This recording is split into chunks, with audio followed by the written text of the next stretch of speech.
आज तुम्हें ईद उल अज़हा की नमाज पढ़ने का पूरा तरीका सिखाता हूँ। आज का दिन बहुत खास है, खुशी का भी, कुर्बानी का भी और सबसे बढ़कर अल्लाह का शुक्र अदा करने का। सुबह सवेरे उठना है, जैसे ही आंख खुले, सबसे पहले अल्लाह का शुक्र अदा करो कि उसने ये मुबारक दिन देखना नसीब फरमाया।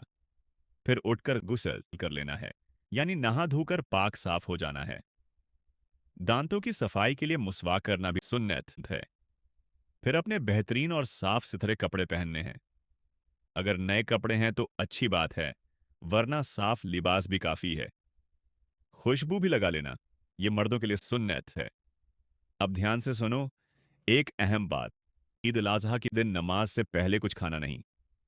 नबी करीम भी ईद की नमाज के बाद ही कुछ खाते थे, और वो भी कुर्बानी का गोश्त। हम भी उन्हीं की सुन्नत पर अमल करेंगे।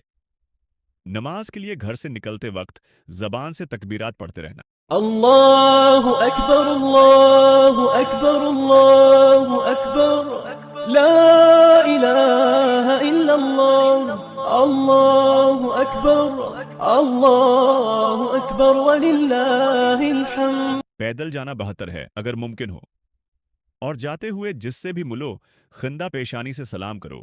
दिल में खुशी रखो और जबान पर जिक्र इलाही।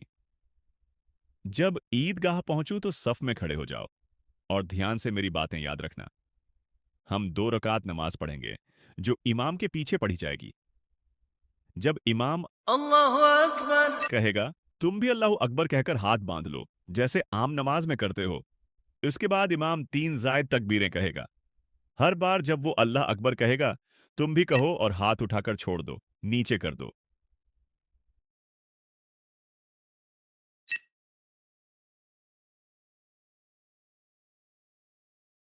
तीनों जायद तकबीरों के बाद जब इमाम क़रात शुरू करेगा, तब हाथ बांध लेना। फिर इमाम सूरा फातिहा और कोई सूरा पढ़ेगा, और उसके बाद रुकुआ और सजदे आम नमाज की तरह करोगे। पहली रकात मुकम्मल करने के बाद जब दूसरी रकात शुरू होगी, तो इमाम पहले सूरा फातिहा और फिर कोई सूरा पढ़ेगा। उसके बाद रुकुआ में जाने से पहले वो 3 बार जायद तकबीरें कहेगा।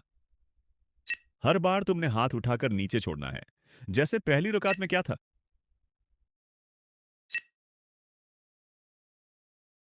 चौथी तकबीर पर इमाम रुकुआ में चला जाएगा, और तुम भी उसके साथ रुकुआ में चले जाना। फिर सजदे और कौदा करके नमाज मुकम्मल हो जाएगी। नमाज के फौरन बाद इमाम साहब खुतबा देंगे। तुम्हें खामोशी से बैठकर सुनना है, जैसे जुम्मे के दिन करते हो। इसमें वो हमें कुर्बानी का मकसद, आयसार